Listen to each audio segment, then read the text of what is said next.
Ayan, bibili tayo ng ano guys, palamig. Ay, masarap yata itong palamig nila, ang melon.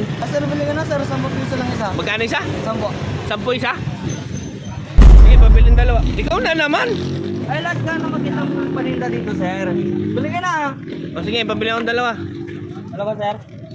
Yan, dami mong talagang tinda. Negosyante ka talaga. Kanina nagtinda kang melon. Kung gusto mong para sir, di ba? Di ba may para din ako doon? Dami mo walang tinda rito. Ha? Marami ka palang tinda rito. Marami. Lahat na makita mo dito sir, ako nagtitinda. Grabe. Ang konti naman yan. Ay, sige sir. O, bayad ko. Lahat sir, dalawa. Dalawa.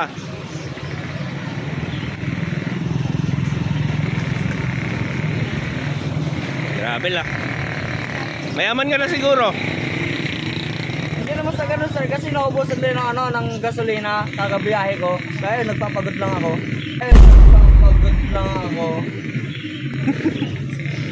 Yung kita mo sa gasolina lang napupunta? Oo sir. Nagpapagod lang ako.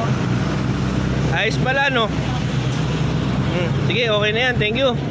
Sir, Thank you, kuya. Mga masarap tong palamig mo. siyempre.